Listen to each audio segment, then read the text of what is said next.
Crítica, sabotaje y su alternidad. Manuel Asensi Pérez, Universidad de Valencia. Introducción. Necesidad de la crítica. En 1999, Luc Boltanski y Eve Chiapello escribían que una crítica que se agota, es vencida o pierde su virulencia permite al capitalismo relajar sus dispositivos de justicia y modificar con toda impunidad sus procesos de producción.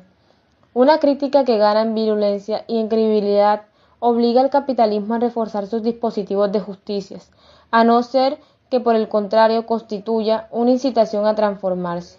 Este ensayo surge precisamente de esta pregunta: ¿cómo puede ejercerse esta crítica virulenta y subversiva en la era de la posglobalización? ¿Qué papel juega en ello lo que aquí llamo crítica literaria en un sentido diferente del habitual? Ya ha pasado mucho tiempo desde que Adorno escribiera que el arte es algo social, sobre todo por su oposición a la sociedad, oposición que adquiere solamente cuando se hace autónomo. Todo lo que sea estéticamente puro, que se haya estructurado por su propia ley inmanente, está haciendo una crítica muda, está denunciando el rebajamiento que se pone en un estado de cosas que se mueven en la dirección de total de sociedad. Intercambiemos. Le podríamos preguntar a Adorno de qué nos sirve una crítica muda. Mi propósito es describir un tipo de crítica al que demonio crítica literaria como sabotaje, de la cual solo puedo ofrecer aquí una base esquemática y unos ejemplos que deben considerarse como unas notas para una investigación en proceso. Que a una larga tradición de intérpretes les parezca que el modelo del mundo de la novela, el ingenioso hidalgo Don Quijote de la Mancha, representa un ideal frente al vasto mundo material, puede provocar risa o concitar el acuerdo, pero hay algo de lo que no cabe duda. En esa novela vemos cómo Alonso Quijano se ve incitado por lo que lee, entre paréntesis, libros de caballería, a llevar a cabo determinadas acciones y determinados discursos. No obstante, el blanco de la crítica no es tanto los libros de caballería como la literatura o la ficción en sí misma. Cervantes está arremetiendo contra el poder seductor de cierta poesía, pues tiene efectos semejantes a la droga. Crea dependencia y provoca una percepción alterada de la realidad. Lo que le preocupó y jamás dejó de preocuparle fue el terrorífico poder deformador de la literatura. Por mucho que en última instancia Don Quijote viniera a desconstruir la diferencia entre literatura y el mundo, pero esa deconstrucción tiene que ver algo de lo más alcance. La literatura es una lámpara deformante que convive con otro tipo de lámparas equivalentes al de los libros de caballería. El trato de las narraciones orales de otros personajes y un largo polisistema de deformaciones, en realidad podríamos decir, tomándole la expresión prestada a Kant, que en Cervantes la textualidad en general funciona como una estética trascendental que lleva a percibir el espacio, el tiempo, el movimiento de un modo precodificado. Lo que se percibe en el ingenioso hidalgo Don Quijote de la Mancha es una inquietud, un desacuerdo, un nerviosismo, algo chirría y hay alguien solitario y vencido que ante ese desacuerdo responde de una forma ácida, como se dice, humorística y amarga a la vez. Nunca estaremos seguros de las intenciones de Cervantes, pero en cualquier caso sabemos que está criticando algo. El concepto de crítica literaria que propongo en este ensayo tiene que ver con la crítica como desacuerdo y disidencia, con esa virtud que consiste, según Foucault, en el arte de no ser gobernado e incluso el arte de no ser gobernado de esa forma y a ese precio.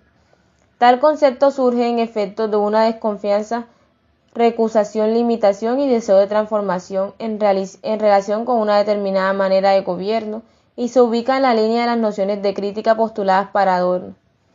Foucault o Butler, en términos generales, tales nociones vinculan a la crítica no a un juicio abstracto, sino a una práctica definida, a una virtud que consiste en no ser obediente de forma crítica a la autoridad, a una práctica material. Sin embargo, aporta una idea que esos textos no parecen tener excesivamente en cuenta, que la crítica solo podrá manifestar una verdadera resistencia a la autoridad cuando se haga cargo de los modos literarios que conforman nuestra manera de percibir el mundo.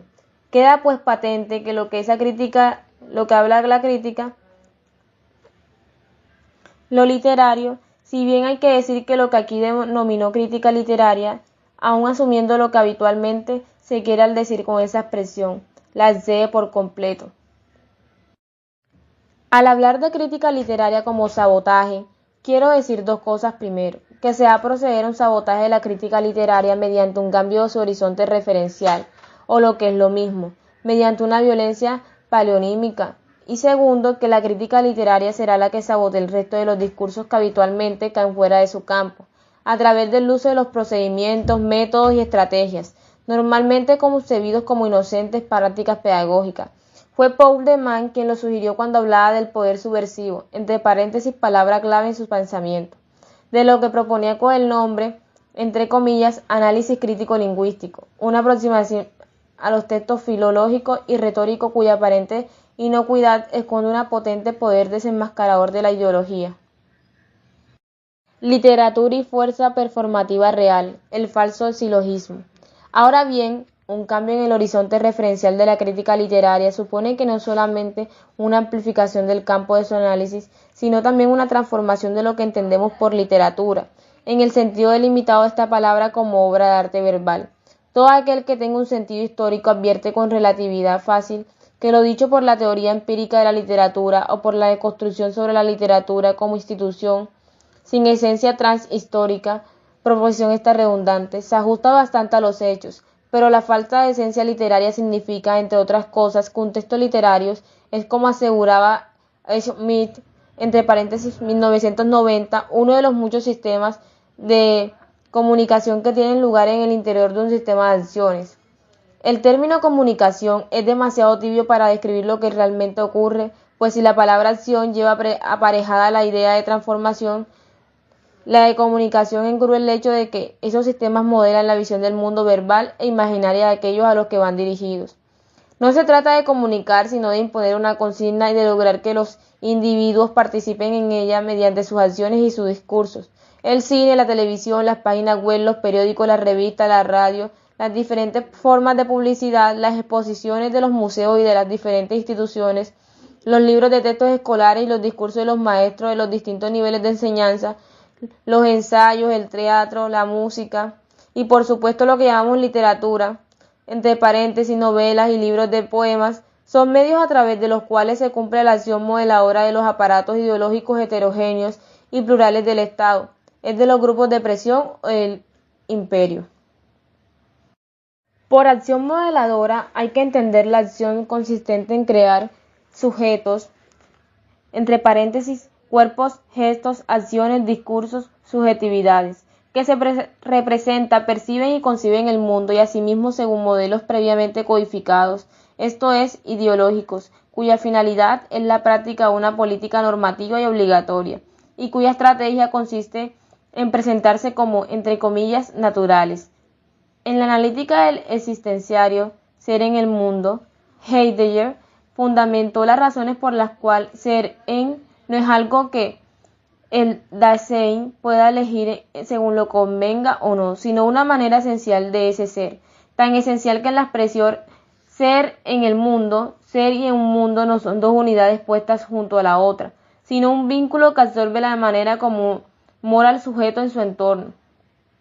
Y también fue Heidegger el que explicó cómo el ser en el mundo solo emerge en virtud del lenguaje, en tanto que, entre comillas, habla, lo cual quiere decir que el ser es lo que precisamente en virtud de ese habla. En este sentido, todo sujeto para ser tal no puede sino operar dentro de una modelización. El problema no es la modelización como tampoco es el orden de lo simbólico, en sentido lacaniano, sino la dirección ideológica que toma dicha modelización, el hecho de que haga desaparecer o esconda su carácter reideológico. Jan Lohmann, en su obra de 1970, Estructura del texto artístico, definió el arte como un sistema modelizante secundario, pero esta modelización la entendía en términos de un medio a través del cual se llevaba información a los individuos. Aquí usó modelización no como un modo de transmitir una información, sino como mecanismo performativo que crea efectos de sujeto, entre paréntesis, insisto, cuerpos, gestos, acciones, discursos, subjetividades, en fin. Lo que se modela no existía previamente, sino que es el producto de la modelización misma. Los sistemas modelizantes se distinguen entre sí por el material empleado como base de su expresión y por el modo retórico de su organización. Pero lo que nos une en su función modelizadora, en este sentido que la literatura no posee especificidad excepto por su modo retórico, pues forma fija junto al resto de los sistemas modelizantes, entre paréntesis, cine, radio, televisión, música, etc. Además, tales sistemas pueden o bien alinearse en una misma dirección ideológica o bien entablar una relación de competencias entre sí, generalmente neutralizada dentro de los sistemas capitalistas por el devenir mercancías de todos los objetos en circulación. Lo más propio de los sistemas modelizantes es la incitación y apelación a los individuos para que estos realicen acciones y produzcan discursos hasta el punto de que se pueda decir que un sistema modelizante se define por su carácter iniciativo, apelativo y performativo. Voy a poner un ejemplo extraído de la literatura medieval, ejemplo que nos servirá para realizar a continuación una generalización siguiendo los pasos de ejemplo mismo. Me refiero a Letra inclinada a Sandevar o Letra inclinada al Libro de los Engaños, traducción castellana a unos antiguos textos orientales realizadas en el siglo XVIII. Este texto ilustrará con claridad lo que he denominado sistema modelizante incitativo, así como la habilidad retórica literaria. Alcos, el rey de Judea, decide matar a su hijo cuando se entera de que éste ha intentado violar a una de las mujeres que más aprecia. Si trata, sin embargo, una mentira orquestada por esa mujer al ver cómo el hijo la rechaza por la propuesta de matar a este último con el fin de casarse ambos y reinar. De todos modos, como el rey no da un paso sin consultar sus decisiones a sus 7 consejeros, les pide su parecer al respecto. Estos, temiendo por su propia vida sin tener conocimiento verdadero de lo acaecido por entre la querida del rey y su hijo, modelado por una visión del mundo misógina, deciden salir en defensa del joven. 3 aspectos podemos distinguir estas palabras. En primer lugar, el privado trata de modificar la conducta del rey. Éste había determinado matar a su hijo, y dicho privado trata de cambiar su itinerario. En segundo lugar, dado que vive bajo una modelización del mundo misógina, aunque habla de la necesidad de que el rey se cerciore antes de actuar, el cuento que le va a referir es ya tendencioso en contra de la mujer. En tercer lugar, utiliza la ficción como instrumento capaz de ejercer la modificación. La pone como un ejemplo. Lo que llama la atención es que en realidad ejemplo quiere decir modelización del mundo con una fuerza performativa real. El consejero sabe que la literatura es una fuerza capaz de modificar el comportamiento de algo, y en ese sentido Sandevar es una reflexión sobre la literatura, un texto autorreflexivo pero claro. El privado no es el único que lo sabe, la mujer también es consciente de ello, y por eso, desde ese momento se inicia una batalla entre los cuentos de los privados destinados a evitar que el rey mate a su hijo, y los cuentos de la mujer cuyo propósito es que el rey lo mate. Cuando el consejero le cuenta la historia del marido celoso que comprará un papagayo para que sea testigo de las infidelidades de su mujer, y ésta se las ingenia para quitarle crédito a lo que el animal cuenta, el narrador concluye de esta manera: yo, señor, non te di este ejemplo, sino porque sepas el engaño de las mujeres, que son muy fuertes en su arte y son muchos que no han acabado ni fin. El resultado es que el rey decide cambiar su primera decisión y no matar a su hijo. ¿Por qué? Porque seducido por la narración, habiendo introyectado la visión del mundo que ella presenta, la hace suya y se comporta de acuerdo con su imagen construida. Por otra parte, cuando la mujer le cuenta la historia del tratante de pieles, entre paréntesis, curador de paños, que no prohibía jugar a su hijo en el agua, de forma que llegó un día en el que tratando de salvarle se ahogaron los dos. La narradora finaliza de esta manera: señor, si tú no te antuvías a castigar a tu hijo antes de que más enemiga te faga matarte. De inmediato el rey cambia su conducta y vuelve a mandar que maten a su hijo. La razón es la misma. El regente, seducido por la narración, asimilando un modelo que determina su subjetividad, se va llevado a actuar de un modo determinado. De todo ello podemos extraer las siguientes conclusiones. Primero, en tanto discurso modelizante, la literatura no es diferente de un discurso ético, religioso, político u otro orden semiótico. Son muchos los registros que emplea Sendubete, el principal instructor del Sandevar, para educar al hijo del rey, y quién sabe si antes también el rey. De la misma manera que nosotros recibimos modelizaciones provenientes de diferentes lugares y discursos, al igual que estos encarnan una ideología que modeliza la subjetividad de los receptores, se diferencia a otros discursos en su modo retórico general. Por ejemplo, Lausberg reconoce en el ejemplo una de las figuras sentatia, y dentro de esta es la que llama figura de la extensión semántica. El ejemplo es una esfera infinita de lo simil, y consiste en un hecho fijado que es puesto en comparación con el pensamiento. Nótese que la traducción latina del término griego pone de relieve que el ejemplo es modélico y por ello incitativo performativo. Segundo, aunque la literatura es un sistema más de polisistema modelizante, su modo retórico, el ejemplo emplea más un discurso no referencial como forma de expresión, o lo que es lo mismo, la metáfora, la simil como la metáfora está fundamental en la analogía, y la analogía, como bien sabía el pensamiento árabe en torno al siglo XVIII, Al-Farabi Averroes, es una estructura lógica del pensamiento que emplea el silogismo. Si algo bueno tuvo el que durante buena suerte parte de la Edad Media no se conociera la poética de Aristóteles, fue que permitió pensar las artes de potrería en términos de la lógica aristotélica.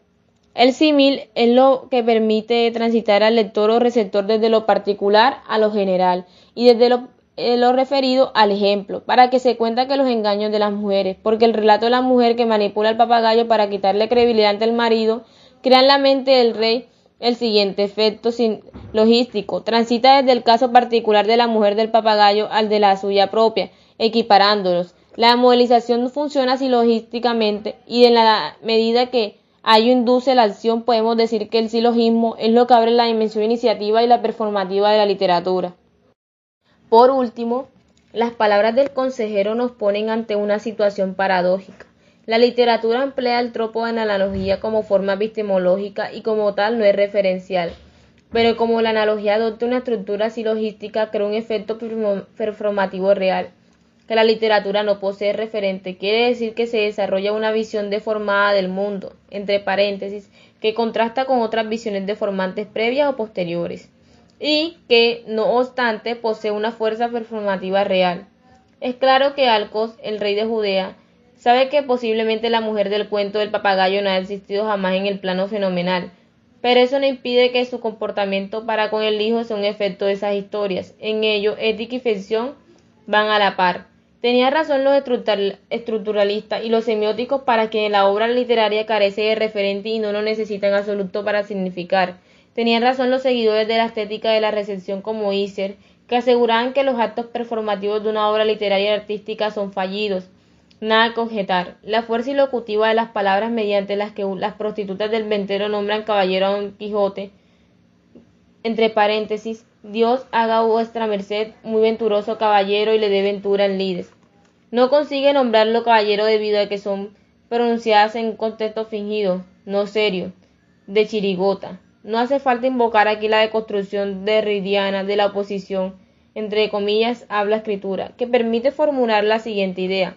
La repetición esencial del signo compromete la distinción entre signos significativos y signos ficticios. Si las palabras de la dama cortesana deben su condición de posibilidad a la misma, que hace posible que esas palabras nombran de verdad caballero a alguien en un contexto serio, es decir, al hecho de poder ser repetidas en ausencia de quien las pronuncia, entonces está claro por qué no se puede mantener la posición entre un signo con referente y un signo con referente imaginario.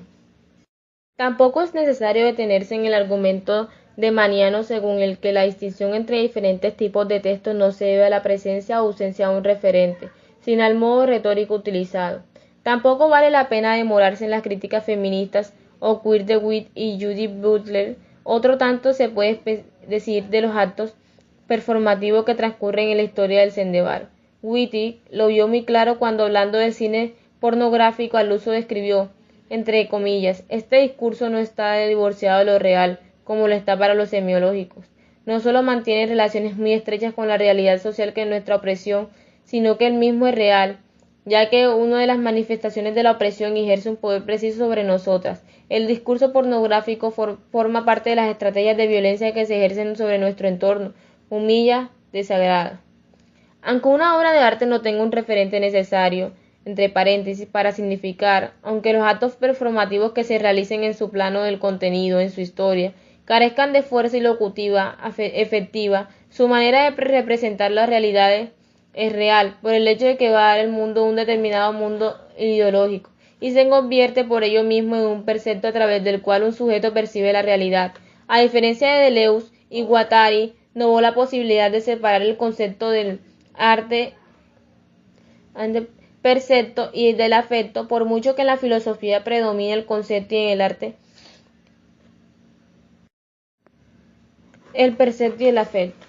Es una separación pedagógica que en realidad jamás se manifiesta en su pureza, pues los tres en distintos grados y medidas se dan conjuntamente en la filosofía, en la ciencia y en el arte. Por consiguiente, la fuerza ilocutiva de una obra de arte reside en proporcionar un filtro perceptivo ideológico del mundo, que refuerza o desmiente las bases perceptivas ideológicas que ya es sujeto en bombardeo interrumpidamente por una multiplicidad de preceptos ideológicos del mundo de diversa índole semiótica desde su nacimiento hasta su muerte. Lo he dicho anteriormente.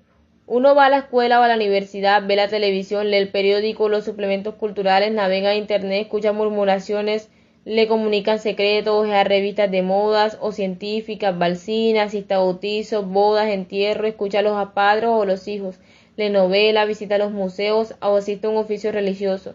De todos estos lugares recibe preceptos ideológicos que conforman su visión del mundo o más o menos coherente, o más o menos homogénea.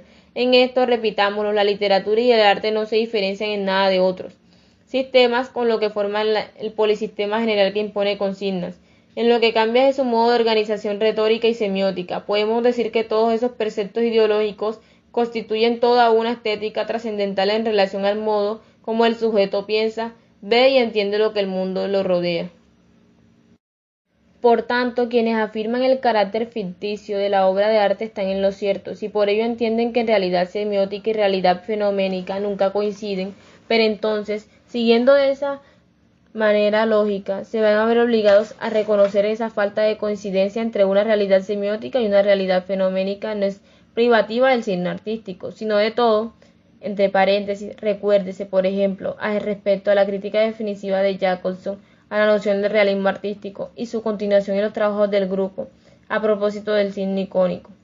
Quienes por otra parte defienden el carácter real de la obra de arte, aciertan en cuanto a que el efecto performativo de dicha obra es en efecto real, pero deben admitir que la confusión de la realidad semiótica y la realidad fenoménica es lo que Althusser y Paul de Man han denominado ideología. No comparto, en cambio, las palabras de Tenier Balibar y Pierre Macherny cuando escribían que la literatura ficción, sino más bien una producción de ficciones o mejor producción de efectos de ficción.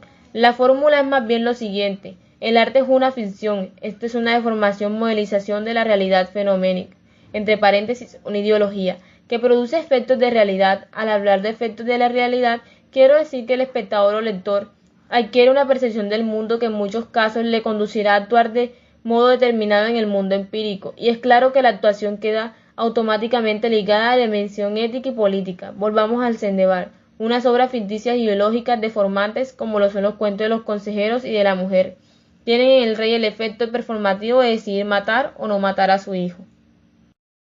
Subtítulos: Crítica y sabotaje. Caracterización.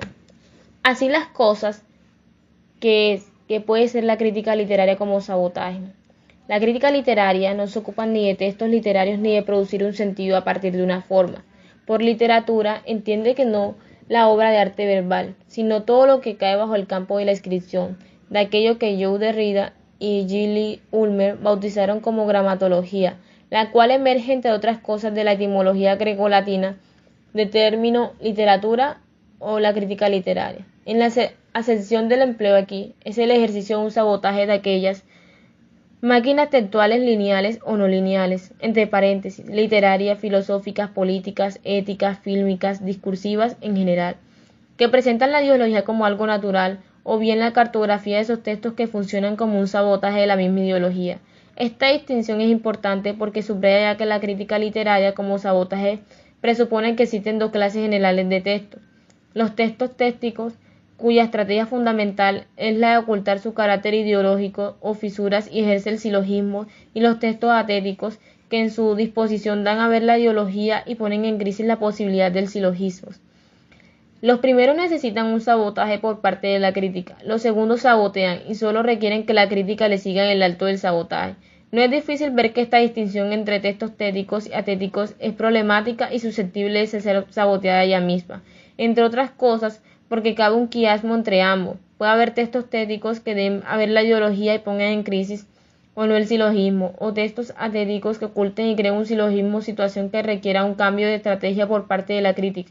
situarse en la onda del texto tético saboteador y sabotear los textos atéticos en sentido de una distinción estratégica y operativa con un valor marcadamente pragmático. Subtítulo: breves sabotajes. Ilustraré brevemente esta compleja división con unos ejemplos textuales muy heterogéneos, pertenecientes a diferentes registros y géneros discursivos. No hace ni un año en que el periódico El Mundo publicó una entrevista con Fraga Iribarne dentro de la serie que este diario dedicaba a los encuentros con la historia, y en concreto el franquismo 30 años después. En ella, el conocido político conservador aseguraba lo siguiente: el régimen franquista no era fascista ni totalitario, sino solo autoritario. Esta afirmación parecida apareció publicada en un periódico que en general realiza una propaganda del signo liberal y conservador y se enmarcaba dentro de un movimiento global de reescritura de la historia de España del siglo XX. Ante ella, una conciencia crítica puede acabar atrapada en este silogismo. Ser autoritario no es igual a ser fascista o totalitario. Franco era autoritario, por tanto Franco no era fascista ni totalitario. De ahí que, como dice en otro momento en la entrevista, el final del juicio sobre Franco será positivo tanto en lo referido a 1936 como a 1975. Nos encontramos ante un texto técnico que crea una antítesis lingüística y conceptual con el fin de crear un modelo de mundo que incita a que el diagnóstico sobre el Franco sea positivo. La antítesis es la que se da entre los términos fascistas y autoritario. Antítesis falsa por cuanto nada en la experiencia franquista autoriza a hacer esa diferencia. No, Franco no era fascista porque ese término proviene de la Italia de Mussolini, y esto era España, pero de aquí que el régimen franquista y el fascismo eran equivalentes en su práctica política general. Se trató de un levantamiento militar contra una proclamación democrática de la Segunda República y contra los activos de una revolución social profunda. Ejerció una represión brutal de todos los partidos que nos comulgan en el género régimen, impidió la libertad de expresión y aplicó la pena de muerte en casos políticos o pretendidamente políticos. Este ejemplo obvio, banal, aunque no por ello menos peligroso, nos da la clave de un modo de funcionamiento de un texto tético y de la necesidad de un sabotaje, sobre todo porque demuestra que el silogismo empleados en él como por los demás en una buena parte de los discursos artísticos es en realidad un entimema, un falso silogismo al que le falta una premisa o en el que alguna de las premisas no está demostrada. Ser autoritario no tiene por qué identificarse con el fascismo, pero, y aquí está el quid de la cuestión, no lo excluye, tal y como sucede en el caso del régimen social impuesto por Franco.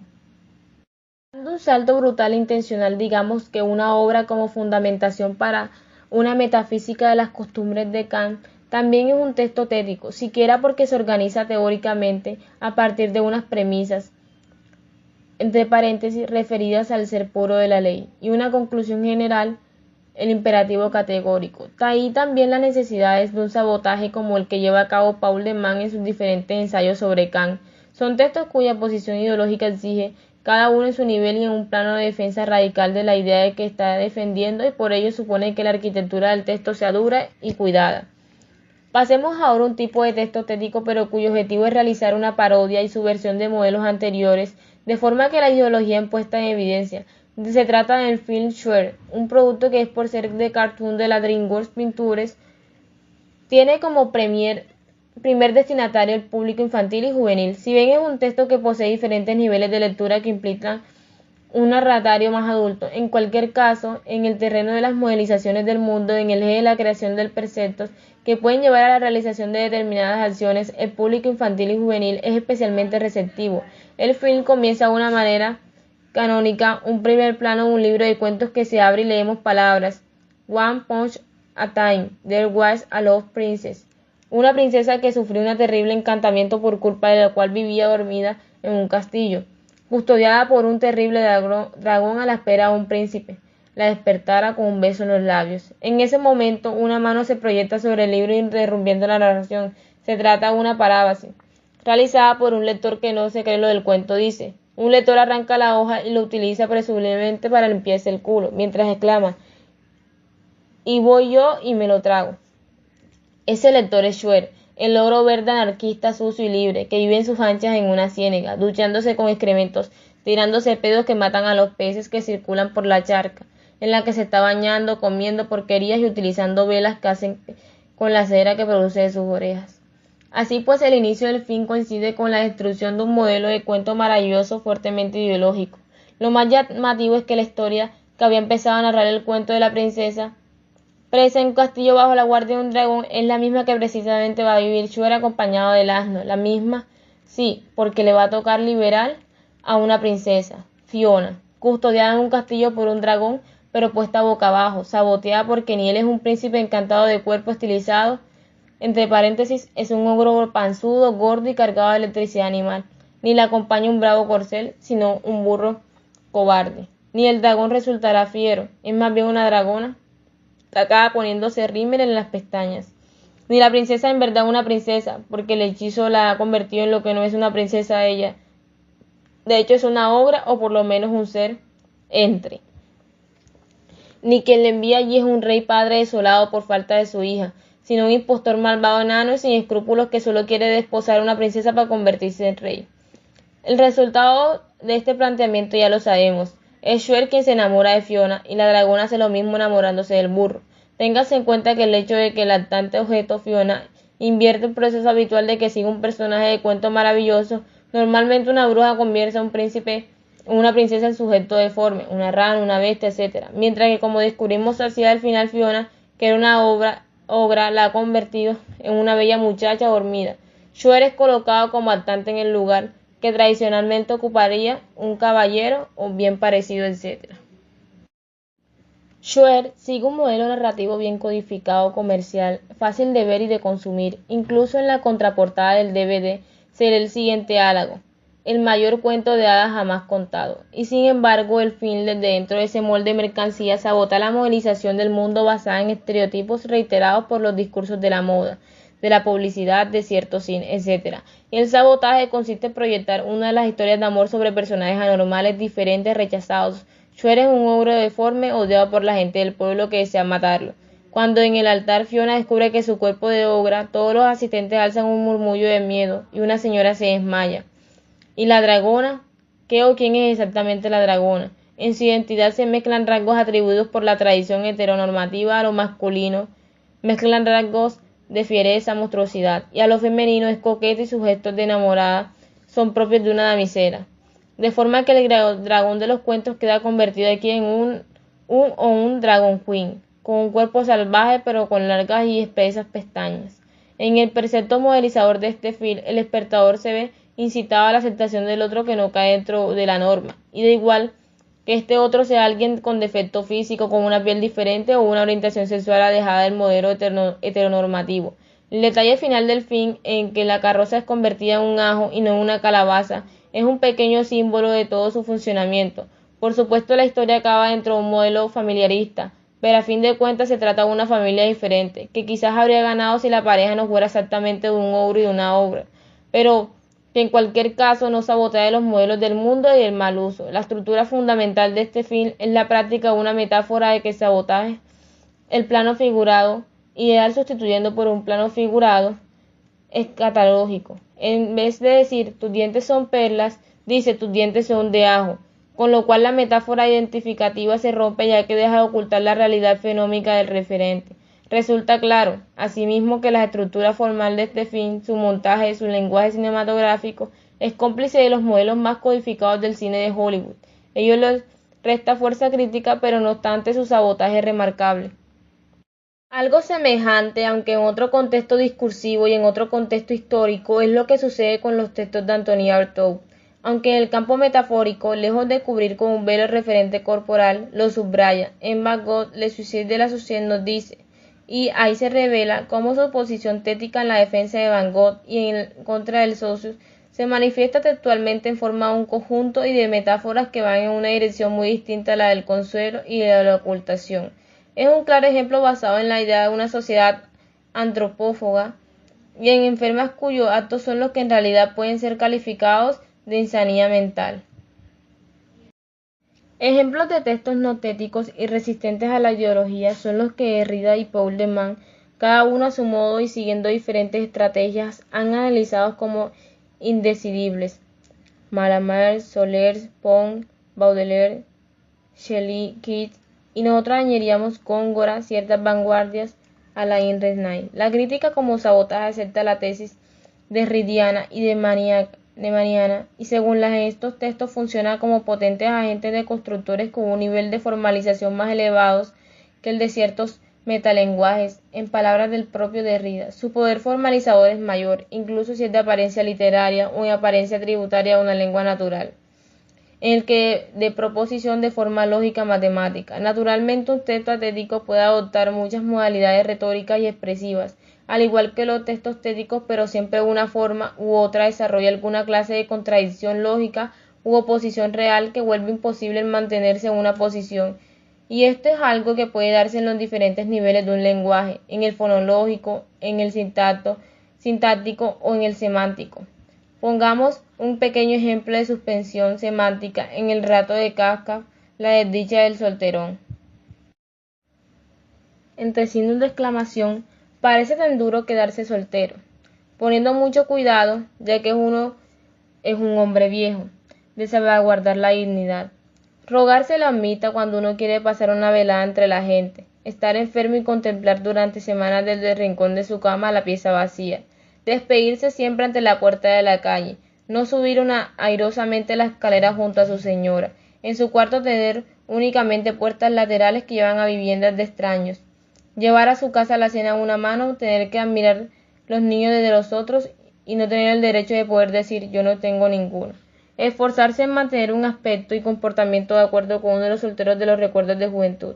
Así será, solo que será uno mismo quien está allí hoy y quizás después, con un cuerpo y una cabeza real. Por lo tanto, también hay una frente para golpeársela con la mano. Hay dos aspectos en este relato que llaman poderosamente la atención. Por una parte, atribuye al estado de que la soltería vejez todo lo carga negativa a la soledad. En las reuniones sociales, en la enfermedad, en las despedidas, en las llegadas a casa, en la distancia con respecto a los niños, y en lo que se refiere al aspecto y al comportamiento, por otra parte, sin embargo, en el último párrafo se refiere a ese mismo estado de la soltería vejez en términos de realidad y de identidad. Se está poniendo, pues, a esta dimensión negativa del estado de soltería vejez su dimensión positiva. Hecho esto, creo que es una tensión semántica, fruto de la paradoja. Lo importante es que la narración no se inclina de forma nítida hacia un lado de la balanza, sino que afirma las dos cosas al mismo tiempo. Que el ser viejo y soltero suponga el ser real y propio no elimina que durante la enfermedad no vaya a sentirse acompañado solo por las paredes, sino que se da todo al mismo tiempo. El carácter notético viene reforzado precisamente por las afirmaciones conjuntas de dos hechos incompatibles, pero hay más mientras el primer párrafo exhibe una claridad semántica irreprochable. El segundo, más escueto, resulta ambiguo, porque lo bien cierto es que no desarrolla lo suficiente el significado de ser uno mismo, ser real o de golpearse la frente. Esta es golpearse la frente vinculada a alguna forma de sator y de percepción de lo que verdaderamente es de iluminación, o del gesto que un soltero viejo puede hacer que el hecho de tener su cabeza ahí, cosa que no podría ser en el caso de haber entrado a forma de la comunidad burguesa. Tanto la paradoja de las dos maneras de concebir la soltería vejez como la incertidumbre del último párrafo encabezado de la conjunción, pero colaboran de hacer de este un relato o una parábola notética en clara oposición a las parábolas propias de un pensamiento religioso o moral. En cualquier caso, lo importante en su gesto de sabotaje consiste en configurar un precepto respecto a una relación social como la soltería contra el orden burgués.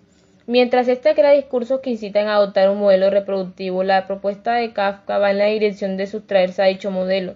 Frente a un precepto alienante, sitúa un precepto modelización de fuga. En un primer movimiento el texto señala uno por uno todos los inconvenientes de la soltería, especialmente en la vejez, y con ello adopta el punto de vista en lo que Deleuze y Guattari dominan en el Socius. Reproduce con ello el silogismo entimático que establece una equivalencia entre soltería, vejez, soledad de desdicha. Pero en segundo movimiento el relato pone la óptica vigilante y panóptica del Socius, un criterio de verdad e identidad que señala a aquel como hipócrita, y no solo se opone como el plano ideológico, también lo hace en el semántico, pues mientras el primer movimiento se expresa con una claridad y una perspicuidad propias del Socius, el segundo se cierra sobre sí mismo volviéndose opaco e intransitivo. Ante esto meandro discursivo, la crítica como sabotaje realiza una labor cartográfica tratando de potenciar su gesto subversivo. Un texto notético como el que acabamos de ver ejerce una función saboteadora de las consignas que colaboran en el mantenimiento de estructuras morales, Pero ello no quiere decir que este texto no tético haga lo mismo. Por definición, un texto esteticista es atético, por eso no le confiere en absoluto un poder saboteador. Puede suceder al contrario, en efecto, unos versos como los que siguen. Oscar Wilde llevaba una gardenia sobre el piso. Hay orden de llorar sobre el bramido estéril de los acantilados. Y aquel pijama rosa en pie bajo la lluvia. Una alia de cristal trazó una línea verde en mi ojo gris. El cielo estaba afónico como un búho de níquel. Tanto mano olvidada como musgo en la arena. Unos versos como estos son atéticos porque crean como el modernismo, un mundo en el que no se rige la lógica de la verosimilitud, pero su capacidad de sabotaje solo podría tener un valor muy contextual, por ejemplo como desautomatizador de fórmulas poéticas como de la poesía social o de la poética de la intrahistoria, propias de las décadas anteriores a los 70.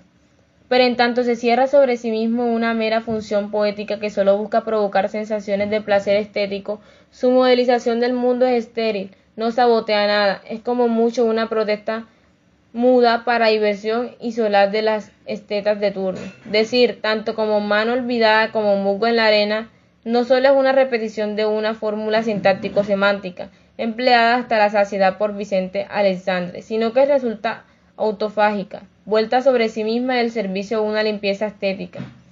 Entre paréntesis, qué lindo el búho de níquel que no apunta a nada, al contrario es lo que sucede en el texto anterior, una crítica saboteadora de bailar la metáfora o imagen visionaria de la mano como un musgo en la arena, con el fin de deshacer el silogismo que equipara el olvido a un elemento natural como es musgo y ponerle una metonímia de la labor poética y genotextual. Subtítulo: el punto de vista heterogéneo de la crítica como sabotaje.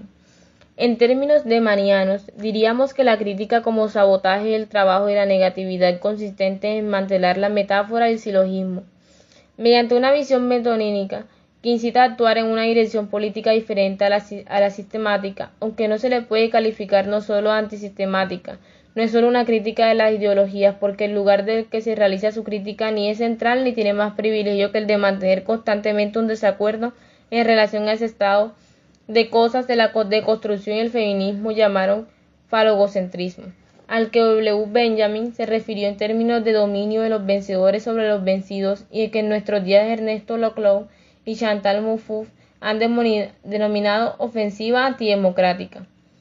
Tal y como afirma Althusser, del marxismo y de la manera como Lenin lee a Hegel, lo importante de este proyecto crítico político no son sus conceptos, sino el hecho de haber adoptado un punto de vista de clase, del proletariado.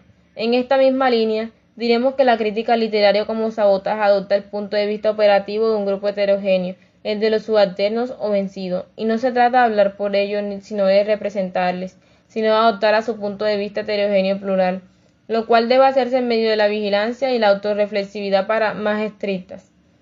Puede que esté en lo cierto Luc Boltanski y Yves Chapelot cuando escriben que podemos hablar de ideología dominante con la condición de que renunciemos a ver en ella un simple subterfugio de los dominantes para asegurarse del consentimiento de los dominados.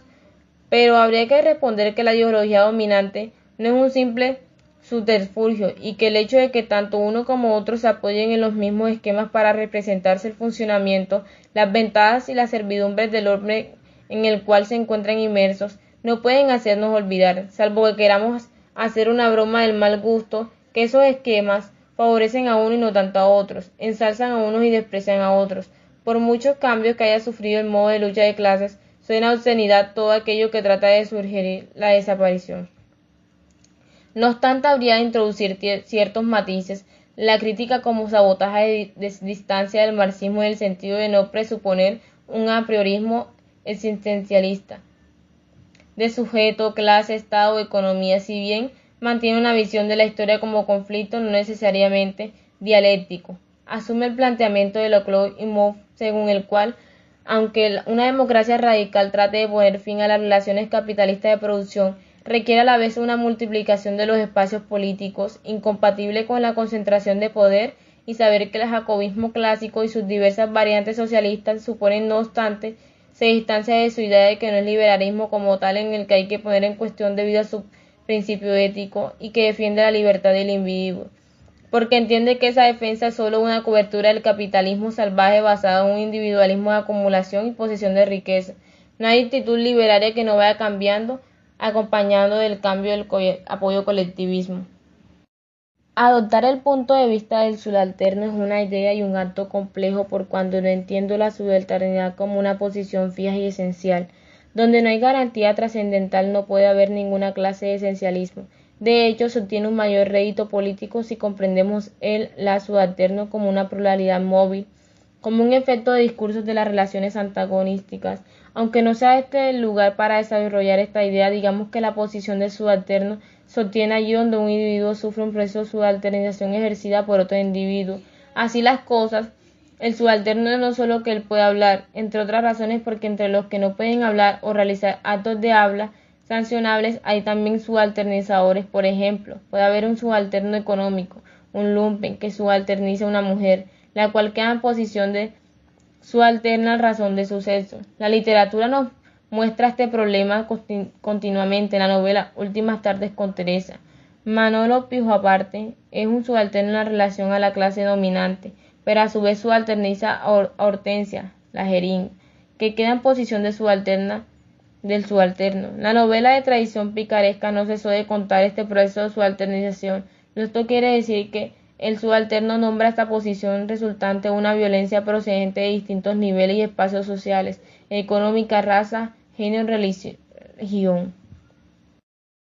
Por consiguiente, la crítica como sabotaje adopta el punto de vista del subalterno. Sí, pero es consciente del carácter móvil, sin centro y variable del tal punto de vista.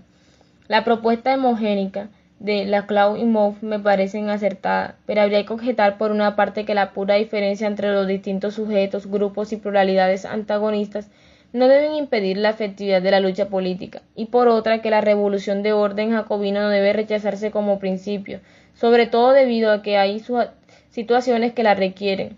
A este respecto, la alusión Foucaultiana al perpetuo estado de guerra en el capitalismo es bastante ilustrativa, y a ella me remito. Deberíamos añadir capitalismo o fundamentalismo de cualquier clase. Crítica literaria y desacuerdo es lo mismo, bien a una relación a un texto, bien por sumarse a la disidencia del texto respecto a una línea moral. Tal crítica asume, sin demasiadas modificaciones, el sentido del que Drae atribuye la palabra sabotaje. Daño o deterioro que en las instalaciones, productos, etc., se hace como procedimiento de lucha contra los patrones, contra el Estado o contra las fuerzas de ocupaciones en conflictos sociales o políticos. El matiz que habría que introducir es que el daño o el deterioro funciona en el nivel de los textos. Bien entendido que un texto supone siempre el establecimiento de una visión de mundo con un efecto siempre en el establecimiento de visión del mundo y un efecto performativo que en aquellas que los leen o los contemplan, de ahí que el daño o deterioro provocado por la superficie y en la profundidad textual supongan una alteración de la manera como un individuo se representa su propia situación y la de los demás. Como ha dicho Foucault, el término poder no hace otra cosa que recubrir toda serie de mecanismos particulares, definibles y definidos, que parecen susceptibles de inducir comportamientos o discursos, y ellos asumiendo que saber y poder no son más que rejillas de análisis. Las deudas de la crítica saboteadora con la desconstrucción son obvias, pero no es ese el lugar para elucidar las diferentes entre ellas, sobre todo en lo que se refiere al papel diferente que una y otra confieren en la tradición metafísica y a la posición que mantienen respecto a ella. En cualquier caso, la diferencia fundamental entre una y otra reside en el hecho de que la deconstrucción no requiere a sí misma ni como método ni como crítica. Mientras que la crítica como sabotaje se representa como esencialmente crítica, una crítica que se arroga la potestad de decidir cuándo puede ejercerse y cuándo no. Es por ello que si en la deconstrucción la indecibilidad ocupa un plano superior al de la posibilidad de decidir, la crítica como sabotaje invierte esa posición situando en un plano superior la capacidad de decisión, decide cuándo se puede decidir y cuándo no. De ahí que la toma de una decisión ocupa un plano metacientífico. Al decir que el daño o deterioro funciona en el nivel de los textos, me refiero muy en especial a que su análisis están referidos al modo de representación retórico exhibido. Cuando anteriormente he hablado del exemplum de los cuentos narrados por los consejeros y por la mujer, no me refería a un tema sino a una modalidad tropológica, epistemológica y performativa, ubicada en su movimiento representativo modelizador del campo fenoménico. Dicho de otro modo, lo que una crítica como sabotaje necesita localizar es el punto donde se origina en el silogismo persuasivo o la contradicción entre silogismo y conocimiento negativo. La breve narración en la mujer va marcada por un comienzo y un final claramente apelativos. En el comienzo se dice: Señor, no debes tú perdonar tu fijo, pues fijo cosas porque muera. Y al final se concluye: Señor, si tú no te antuvías a castigar tu fijo hasta que más enemiga te fa matarte a. Este es el plano de pensamiento de la mujer que se trata de imponerle al rey. En medio se halla la modelización performativa, es decir, la historia del curador de paños y la de su hijo. La crítica como sabotaje aborda la analogía entre esas historias del curador de paños y su hijo y la historia del rey Alcos y sus hijos, detectando la metáfora y poniendo una metonimia que crea un cortocircuito entre las dos historias. En realidad textual, la realidad fenoménica. Tal crítica deshace el silogismo en el nivel en que se está tratando. Un silogismo constituye la base de la ideología, puesto que en esta es responsable de, por decirlo en términos de confundir la realidad lingüística y la natural, la referencia y la fenomenalidad. Que no nos pase como al rey Alcos. No nos dejemos llevar simplemente por la imposición de una mirada o por una narración, pues es demasiado lo que está en juego. Por eso la crítica como sabotaje se hace siempre las mismas preguntas. ¿En qué dirección va este texto dentro de los polisistemas modelizadores? ¿Qué vende? Hermenéutica de construcción y sabotaje. Manuel Asensi, Universidad de Valencia. Este trabajo es un intento de profundizar en algunas de las cuestiones que a propósito de la crítica como sabotaje quedaron solo esbozadas en dos trabajos anteriores. En términos generales, se desarrollan aquí las diferencias que separan esta posición teórico-filosófica de los planteamientos de la deconstrucción y de la hermenéutica ontológica. La razón es muy clara. En aquellos primeros trabajos se ponía de relieve la deuda de la crítica como sabotaje con la deconstrucción de Jacques Derrida y Paul de Man, y con la hermenéutica ontológica de Hans-Georg Gadamer. Sin embargo, esa deuda no significa una completa adhesión a sus presupuestos, sino lo que podríamos llamar una discusión interrumpida con esas corrientes. Dos son los aspectos en los que nos centraremos. Por una parte, dado que tanto la crítica como sabotaje como la hermenéutica ontológica subraya el etos de un discurso, su capacidad para afectar quien los lee, mira u oye, será necesario establecer en qué se separa la primera de la segunda en cuanto a la cuestión de la performatividad textual. Por otra parte, si se tiene en cuenta que la crítica como sabotaje reconoce la necesidad de una lectura lenta, semejante a la práctica de la deconstrucción, será necesario advertir en qué punto divergen la una de la otra. Comencemos recordando que de acuerdo con la crítica como sabotaje, los discursos llevan a cabo una acción modeladora, consistente en determinar sujetos, cuerpos, gestos, acciones, discursos, subjetividades que se representan, perciben y conciben el mundo y a sí mismo, según modelos previamente codificados, esto es ideológico, cuya finalidad es la práctica de una política normativa y obligatoria, y cuya estrategia consiste en presentarse como naturales.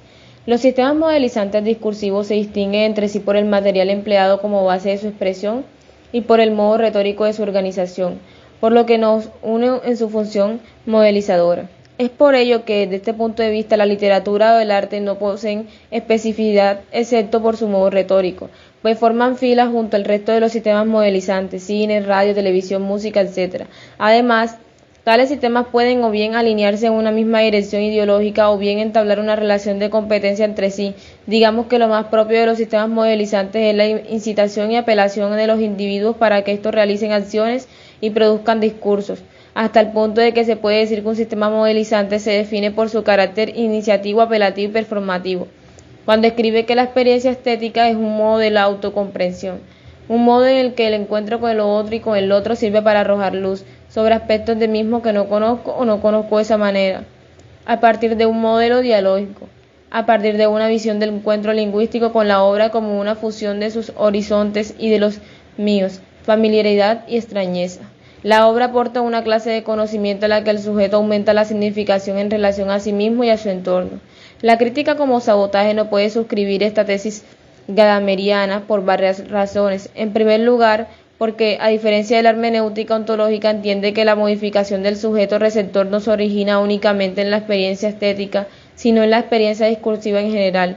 En segundo lugar, porque no piensa en la modificación a la manera de un diálogo entre el texto y el lector, sino bajo la forma de una violencia en la que la relación entre uno y otro es fuerza.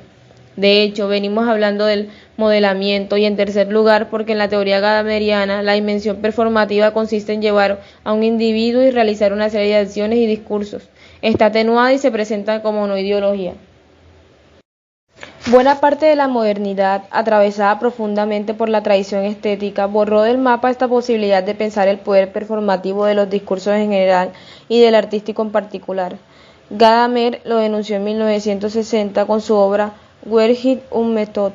Su análisis revela cómo de forma paralela el triunfo de un ideal científico del conocimiento, entendido a la manera de las ciencias naturales, se afirma que en la conciencia occidental una visión estética que busca el arte en una zona de la experiencia que no tiene nada que ver con lo verdadero y lo falso, el bien o el mal.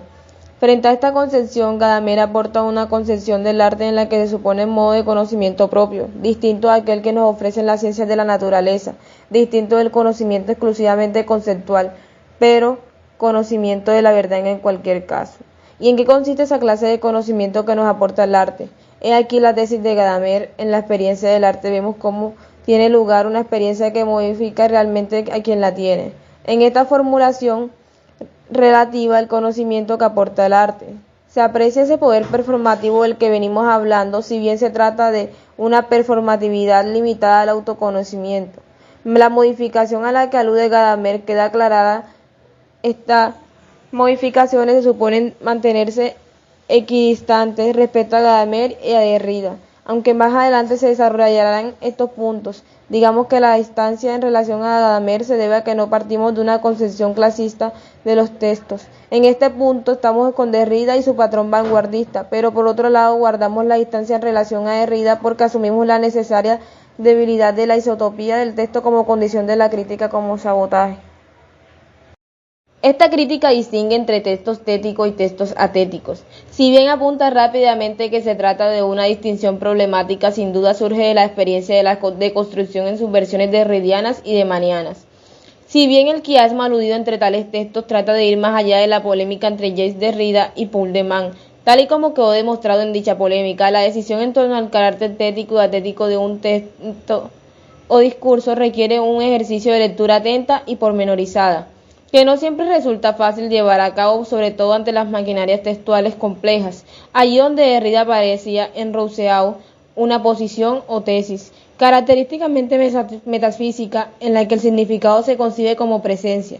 De Man asegura que, contrariamente, hay una teoría de la representación que concibe el sentido como vacío. Es más, De Man afirma que la lectura de Derrida es el producto de una ceguera anclada en el esquema histórico, según el que la tradición metafísica occidental se ha caracterizado por dar prioridad a la lengua hablada sobre la lengua escrita. En efecto, aunque el argumento de Derrida en relación a Husserl lleva a cabo una crítica de la noción de querer decir del signo, debe presuponer desde el principio una intencionalidad, un querer decir en el texto de Husserl. Ni siquiera prescinde del nombre propio del filósofo. Husserl comienza denunciando una confusión. La palabra signo recubre siempre el lenguaje ordinario y a veces el lenguaje filosófico, dos conceptos heterogéneos, el de expresión que se tiene a menudo equivocadamente por sinónimo del signo en general y el de señal.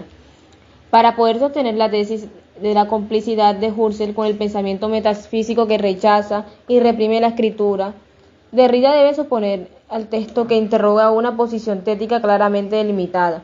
Por expresarlo de forma muy esquemática, hacer el recorrido que lleva desde la señal totalmente privada de Verdun a la expresión que transporta a Verdun, y desde esta el monólogo interior, con el fin de eliminar del todo lo que la expresión contiene todavía de señal.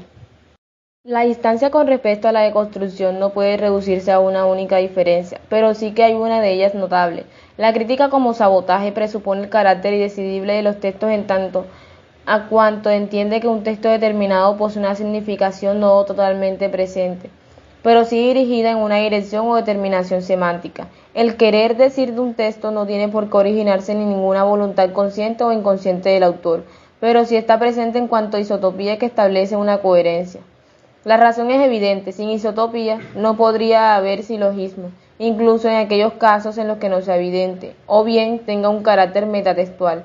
Y la crítica como sabotaje se sustenta en la idea de que todo discurso presenta una determinada composición silogística evidente o escondida a una primera visión. No sería descabellado, sin embargo, hacer una distinción que nos ayudaría a comprender con mayor medida este presupuesto que la crítica como sabotaje. Un lector atento de Derrida puede advertir que el procedimiento deconstructivo empleado por Derrida en su lectura de la introducción de los investigadores lógicas de Husserl sigue un patrón diferente del que sigue, por ejemplo, en la farmacia de Platón.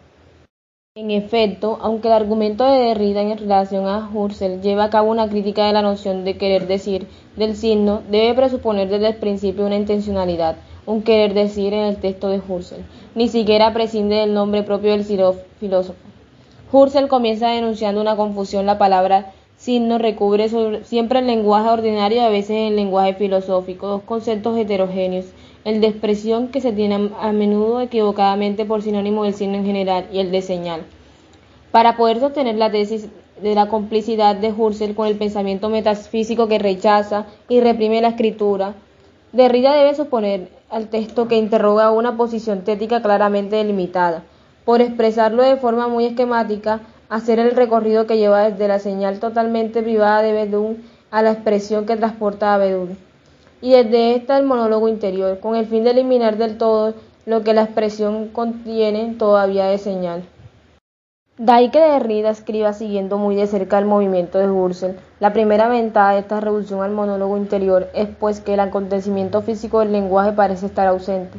Resuelve evidente que la lectura deconstructiva llevada a cabo en este texto ha tenido que partir de un determinado reparto hecho por Husserl respecto al campo de los signos. De esto no cabe duda, el propio Derrida nos habla del objeto y el nervio de esta demostración y resume en varias ocasiones la tesis husserliana.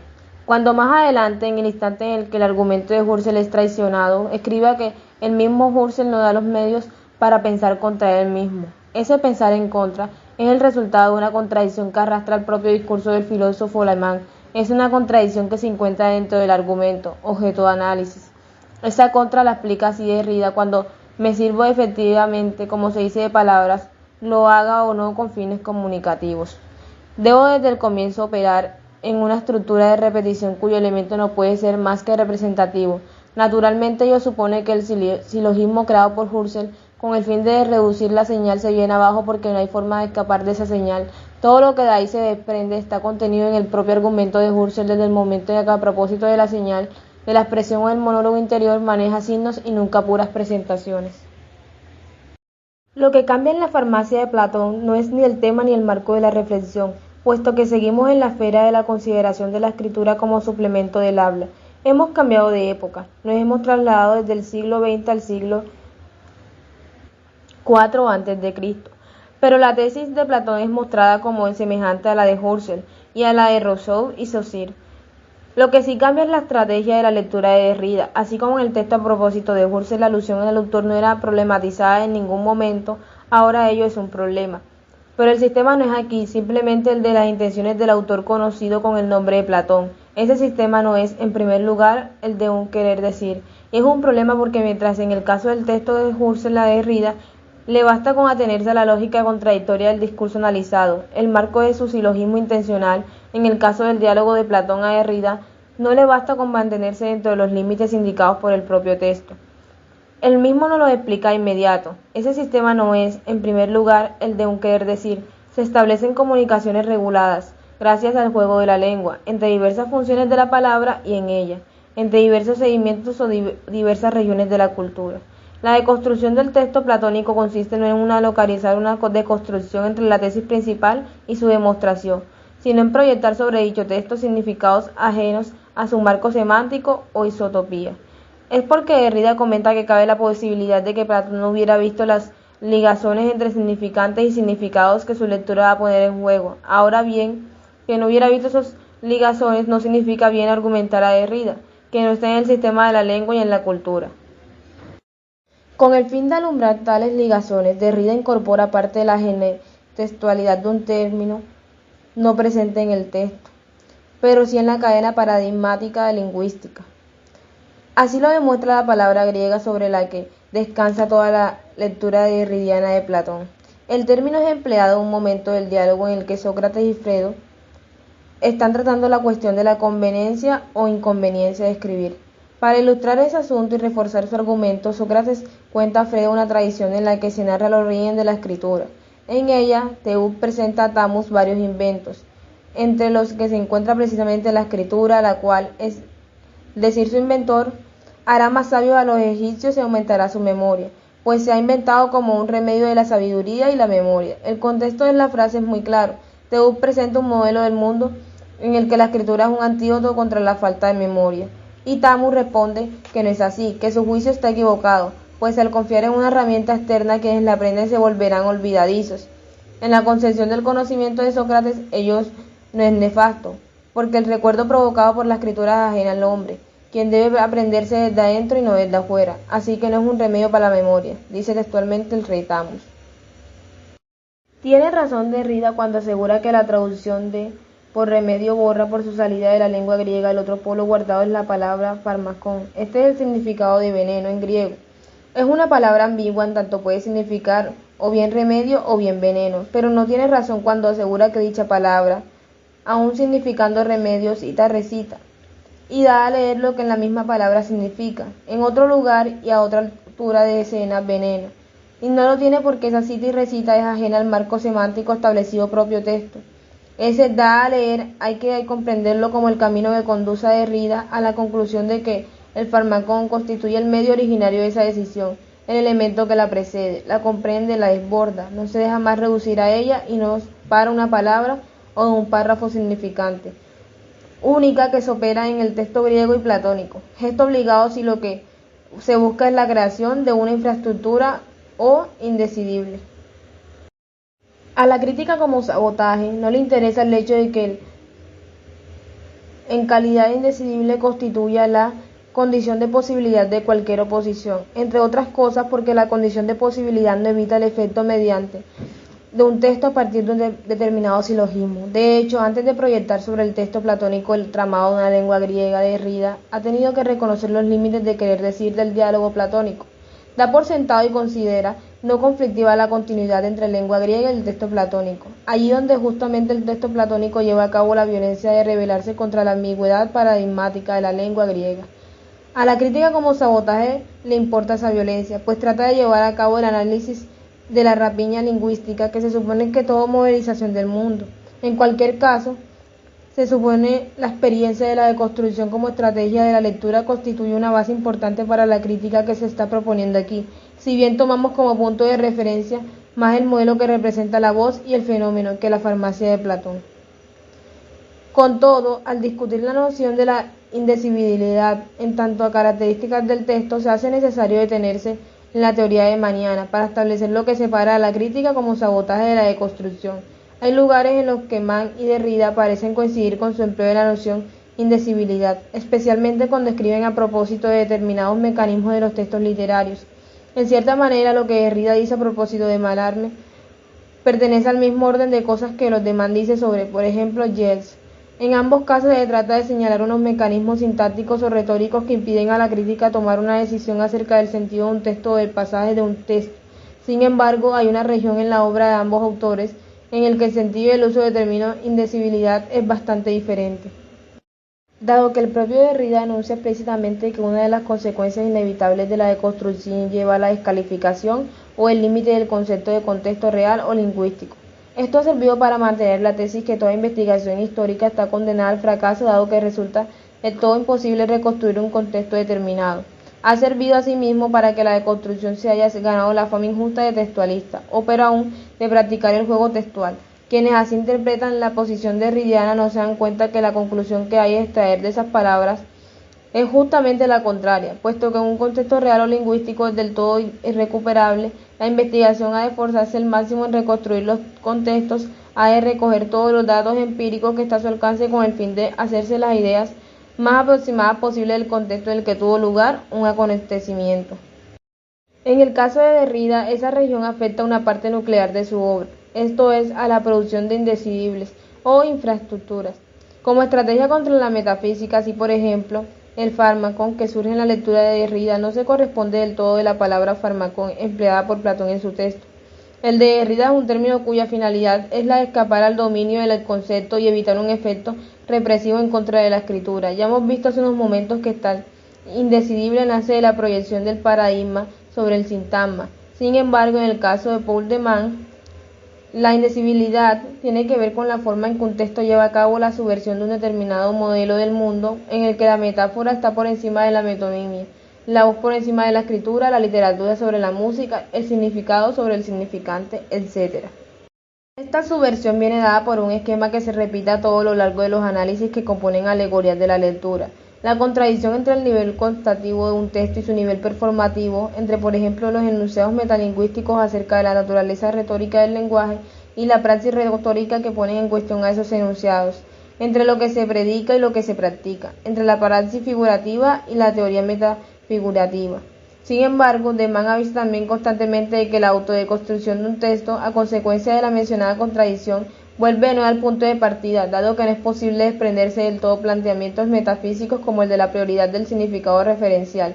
Es por ello que la deconstrucción demaniana se convierte en un proceso temporal interminable. Es un proceso alegórico sin fin, o como lo planteó Rodolphe Gasche, para Deman, la deconstrucción equivale a una condición negativa.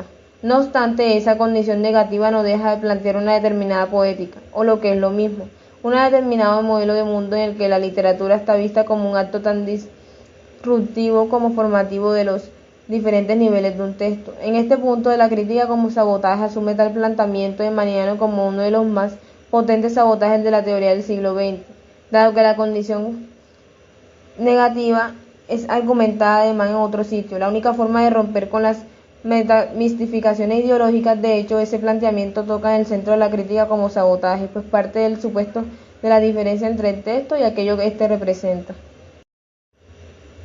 Ahora bien, la crítica como sabotaje no pone el énfasis tanto en el hecho de que un texto literario narre su propia ilegibilidad, como en el que el dicho texto narra a menudo el error de la legibilidad.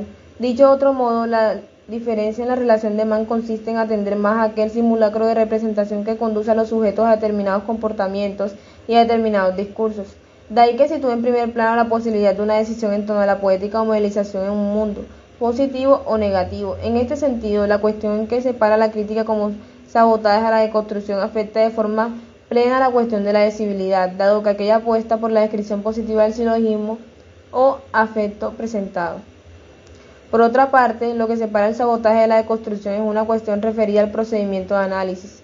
Una lectura de los escritos de Derrida y de Deman pone en evidencia que se trata de aproximaciones centradas en los textos mismos, y aunque es cierto que tales textos funcionan como entidades que confirman o rechazan la metafísica, la close reading suelen transcurrir tal y como su nombre indica, dentro de los límites del texto como tal. En el ensayo Firma acontecimiento de contexto, Derrida muestra cómo, siendo la iterabilidad y la repetición las condiciones de la posibilidad de todo signo oral o escrito, ellos que ponen entre ellos la posición habla-escritura, resulta decididamente imposible de recuperar los contextos que se constituyeron en el horizonte de comunicación de un discurso. Un contexto, escribe Derrida, no es saturable. Entre comillas, un signo escrito comporta una fuerza de ruptura con su contexto, es decir, el conjunto de las presencias que organizan el momento de su inscripción. Esta fuerza de ruptura no es un predicado accidental, sino la estructura misma de lo escrito. Pertenece al signo de ser indivisible con derecho, incluso si el momento de su producción se ha perdido irremediablemente, e incluso si no lo que su pretendido escritor ha querido decir. Dado que el propio Derrida anuncia explícitamente que una de las consecuencias inevitables de la deconstrucción lleva a la descalificación o el límite del concepto de contexto real o lingüístico. Esto ha servido para mantener la tesis que toda investigación histórica está condenada al fracaso, dado que resulta del todo imposible reconstruir un contexto determinado. Ha servido asimismo para que la deconstrucción se haya ganado la fama injusta de textualista, o peor aún, de practicar el juego textual. Quienes así interpretan la posición derridiana no se dan cuenta que la conclusión que hay a extraer de esas palabras es justamente la contraria, puesto que en un contexto real o lingüístico es del todo irrecuperable, la investigación ha de esforzarse al máximo en reconstruir los contextos, ha de recoger todos los datos empíricos que está a su alcance con el fin de hacerse las ideas más aproximadas posible del contexto en el que tuvo lugar un acontecimiento.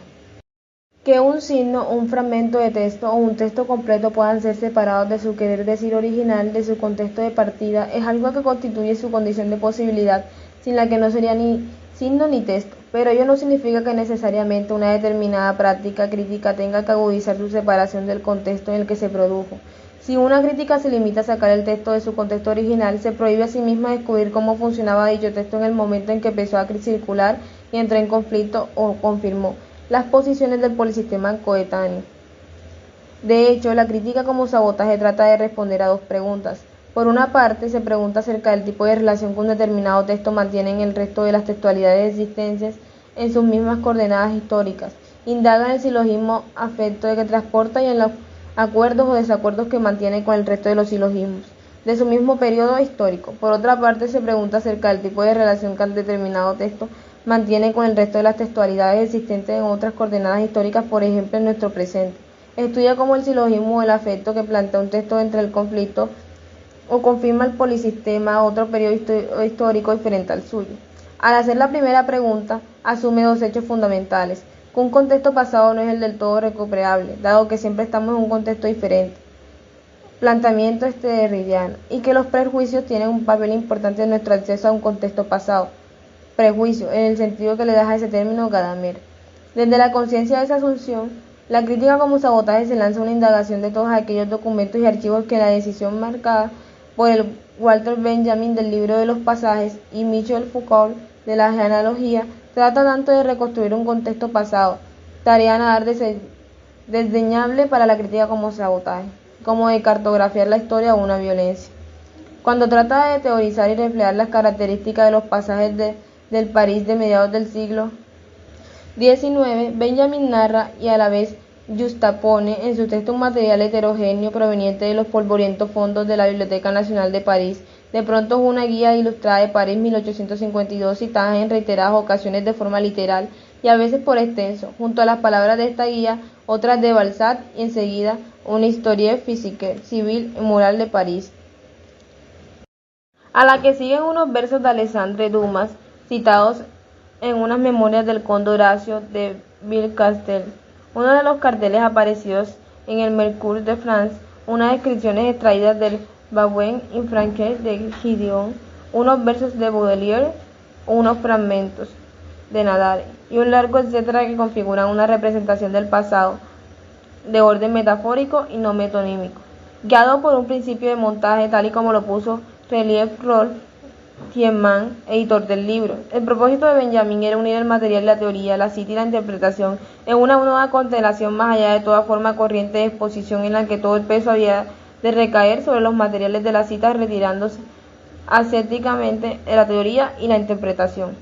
La crítica como sabotaje no se retira de la teoría y de la interpretación, puesto que no es una crítica del sentido genuino de esta palabra, pero no le renuncia a las diferentes formas de representar y de hacer teoría, tal y como han sido desarrollados por Benjamin, Derrida o Ulmer, entre otros. En lo que se refiere a la cartografía del pasado, asume las propuestas genealógicas de Nietzsche, Foucault, en especial en aquellos que toca la meticulosidad y la paciencia documental, a la necesidad de una lectura lenta y detenida, a la exigencia de la minucia de un gran número de materiales acumulados, a la renuncia del origen y a la constatación de lo que he dicho, y lo escrito ha conocido invasiones, luchas, rapiñas, disfraces, astucias, y la búsqueda de las diferentes escenas en las que los textos y los documentos han representado diferentes papeles.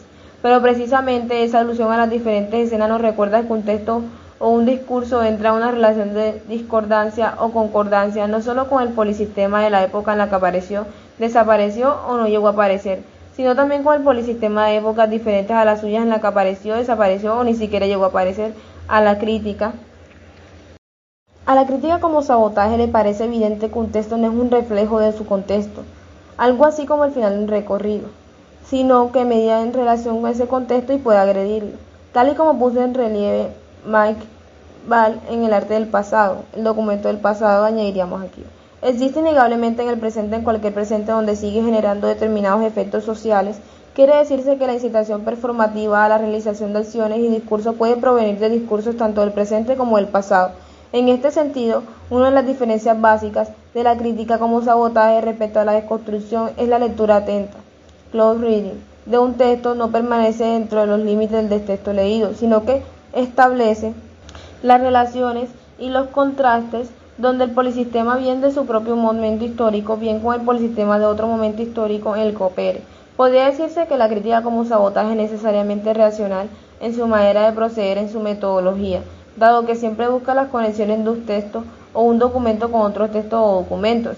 Dicha relacionalidad no se plantea únicamente en los términos de guerras o alianzas entre textos, por mucho que estos constituyan su principal objetivo, sino que se preguntan a sí mismos por la relación entre una obra literaria, pongamos por caso, y su emplazamiento en el seno de las técnicas productivas de dicha obra, en cuanto a mercancía que se mueve dentro de un circuito.